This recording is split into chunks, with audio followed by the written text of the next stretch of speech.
Bom dia, meus amados irmãos. Estamos mais uma vez aqui diante de Deus e, apesar da separação, estamos em comunhão uns com os outros para participarmos de mais uma EBD, a maior e melhor escola que pode haver na vida de qualquer pessoa. Neste trimestre, nós estamos estudando as cartas do apóstolo Paulo. Em específico, nessa lição número 6, que está ali na sua revistinha, na página 30, nós vamos estar começando a estudar a carta que Paulo escreveu para a igreja em Éfeso. Nesta lição, que é sobre os aspectos essenciais da doutrina da salvação, nós vamos estar estudando somente os capítulos 1 e 2. E da nossa lição, que é a nossa lição número 6, nós vamos ter como texto áudio Efésios, do capítulo 2, os versos 8 e 9, que diz assim: porque pela graça sois salvos por meio da fé. E isto não vem de vós, é dom de Deus. E o verso 9, não vem das obras, para que ninguém se glorie.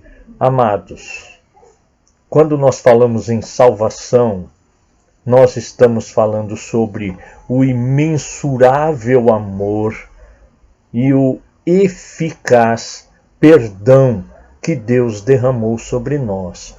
E se nós unirmos graça e perdão, nós vamos ter graça. A graça, segundo o autor aqui da revista, ele fala que é inefável, é um dom inefável de Deus. O que viria a ser este inefável, indescritível, inenarrável? Não dá para expressar a salvação, a graça de Deus através de palavras. Por isso que o autor coloca desta forma: com o pecado, o homem caiu nas trevas. Andava por aí sem rumo, tentando alcançar a liberdade, o conhecimento.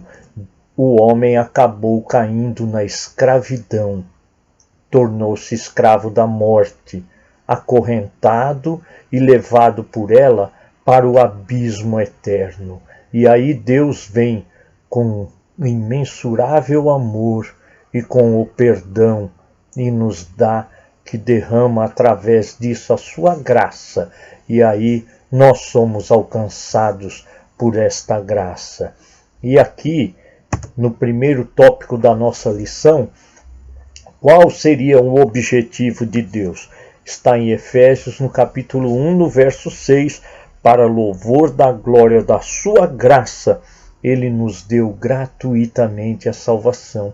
Deus se reaproxima de nós para que nós possamos voltar ao projeto original, que é louvar e dar glória a este Deus. Muitos estão preocupados mais em ter do que em ser. O ter é algo externo, são coisas que nós pegamos, são coisas que nós adquirimos, e é tudo que vem de fora para dentro.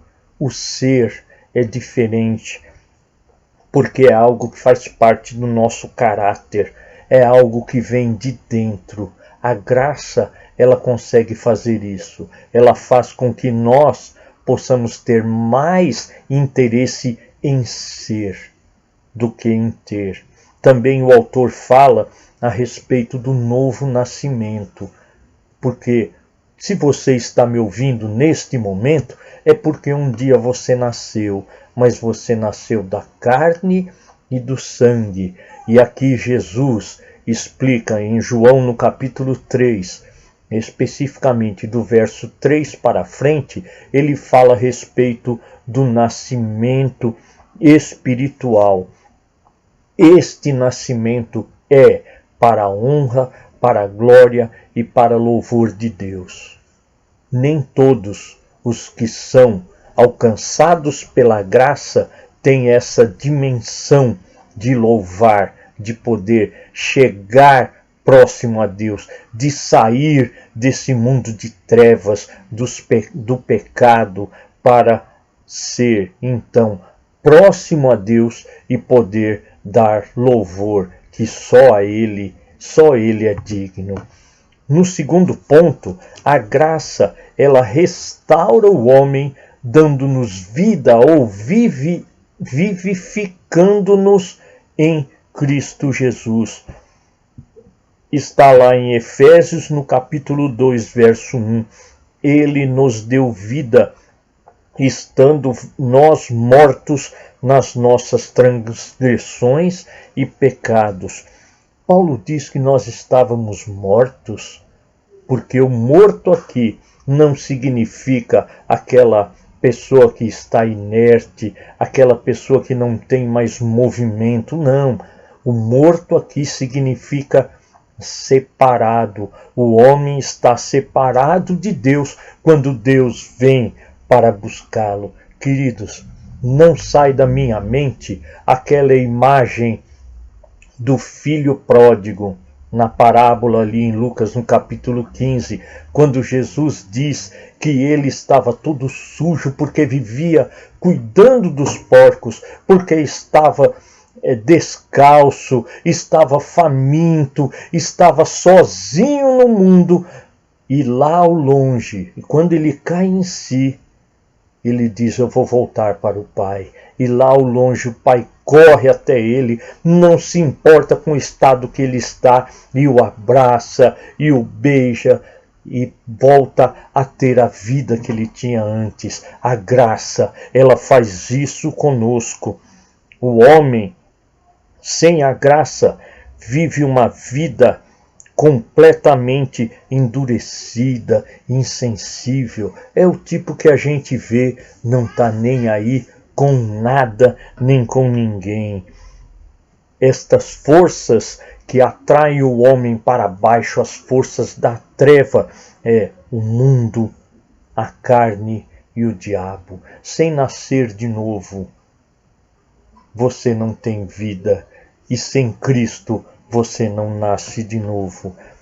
No terceiro ponto aqui da nossa lição, entra um ponto um tanto quanto polêmico, porque quando fala em Efésios 1, no capítulo 1, no verso 4, também nos elegeu nele, antes da fundação do mundo. Muita gente diz que isso é predestinação, mas para Deus não existe pré.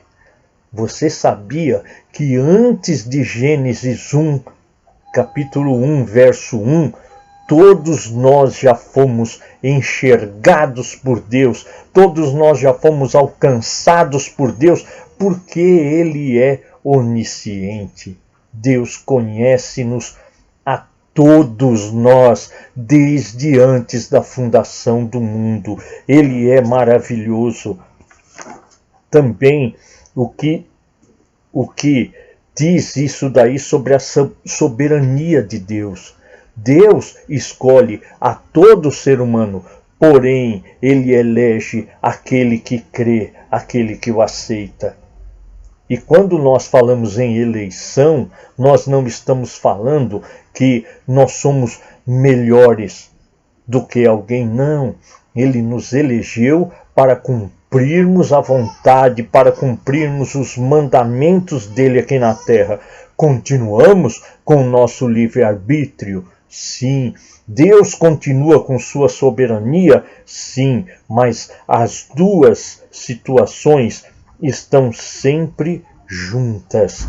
Nós temos liberdade para escolher ser eleito, e Deus tem a soberania para nos aceitar. Não importa o estado que nós tínhamos. O apóstolo Pedro fala em 1 Pedro, no capítulo 1, no verso 2, nós fomos eleitos segundo a presciência de Deus, Pai, pela santificação do Espírito, para a obediência e a aspersão do sangue de Jesus. Graça e paz sejam multiplicados. É através da graça que nós somos eleitos. E Deus já nos escolheu lá, antes da fundação do mundo.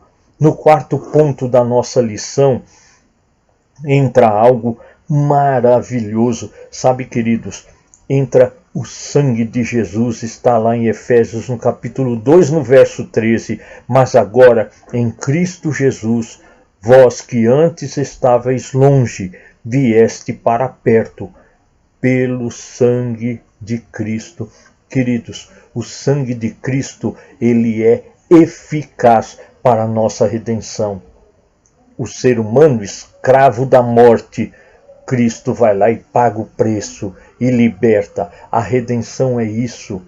É quando no mercado de escravo, aquele escravo é vendido, mas ao invés dele continuar escravo, o sangue de Cristo nos liberta. Não estamos mais no jugo do pecado. A graça se tornou eficaz por meio da redenção, mas essa redenção veio através do sangue. Foi desfeito a corrente, as cadeias que nos prendiam e que nos levavam para o abismo, elas foram quebradas. Nós somos livres. Nós até estudamos isso na lição passada com o pastor José Eduardo. Hoje nós somos livres, livres do pecado. Eu não vivo mais sob o jugo da morte, porque eu posso me aproximar de Deus. Eu estou livre. E no quinto e último ponto, queridos, esse mês de maio, quando nós estamos celebrando o mês da família, eu queria que vocês tivessem sempre bem marcado em seu coração.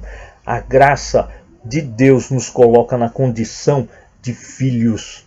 A graça de Deus nos coloca na posição de membros da família de Deus. É por isso que aqui na igreja, quando nós estamos reunidos, ou até agora nesses momentos, nós nos tratamos por irmão, por irmã, porque nós somos filhos do mesmo Pai Celeste. Queridos, em Efésios, no capítulo 2, no verso 19, o apóstolo Paulo fala: vocês não são mais estrangeiros, vocês não são mais imigrantes, pelo contrário, são concidadãos dos céus e membros da família de Deus. Mas isso é algo maravilhoso. É na família que nós compartilhamos nossas alegrias, nossa conquista. Também é na família que a gente pode compartilhar nossas frustrações, nossas dores. É na família que nós crescemos. Por isso a importância da EBD. É na família que nós nos desenvolvemos. Queridos, a família de Deus é composta pelos filhos que Ele adotou por meio do sangue de Jesus Cristo. Marque bem isso. Eu sou seu irmão de sangue, mas não o meu sangue. É o sangue do Senhor Jesus. Para concluirmos, como que nós podemos viver nos dias de hoje os aspectos essenciais desta salvação? Não há escape para a vida do homem sem Jesus e sem a salvação que Ele oferece. Por isso é preciso agradecer a Deus sempre. E a primeira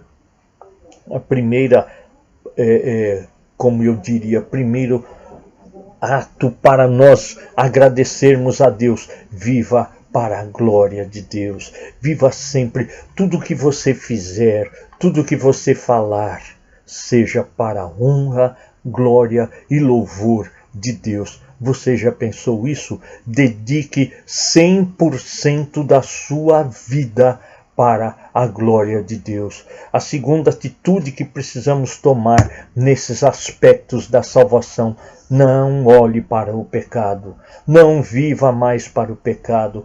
O apóstolo Pedro diz que o inimigo ele fica nos rodeando, rugindo como um leão tentando nos tragar. É através do pecado que ele consegue sujar, que ele consegue nos derrubar. Não olhe para o pecado. O pecado está sempre à nossa volta, mas nós não podemos viver para o pecado.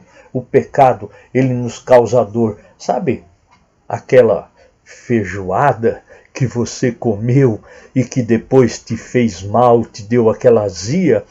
Fazendo uma comparação distante, é isso que faz o pecado. Se você não comer a feijoada, você não vai ter azia, você não vai ter problema de intestino, mas se você comer, você vai. Quando você peca, ela te causa dor, dor espiritual, porque o seu espírito está vivo. E o terceiro aspecto que nos fala aqui o pastor: jamais se ensorbebeça por fazer parte da família de Deus. Mas você não pode também deixar isso de lado. Não se esqueça nunca, aonde você estiver, você é membro da família de Deus. Você carrega um nome que é sobre todos os nomes. Você é um filho de Deus eterno, do Pai maravilhoso. Que Deus nos abençoe, que nós possamos ter um domingo com a maior presença de Deus em nossos corações e que nós estejamos sempre preparados, prontos para viver estes aspectos desta maravilhosa graça. Que esta graça esteja sobre cada um de nós, hoje e para todo sempre, em nome de Jesus. Amém, amém e amém.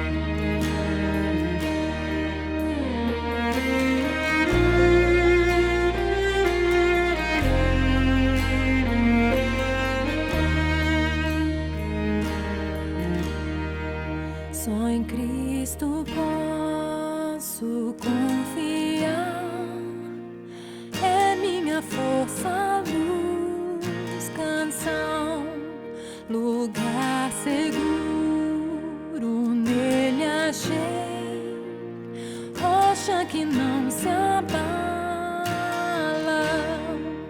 que grande amor em Cristo há, profunda paz posso encontrar, consolador, meu tudo enfim, nele eu vou permanecer.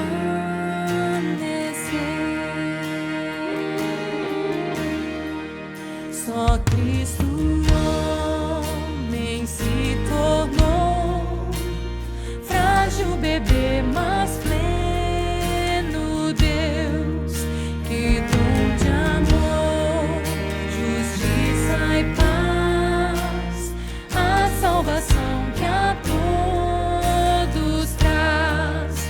Na cruz Jesus se padeceu, divino plano obedeceu, por meu pecado a dor sentiu, por sua morte eu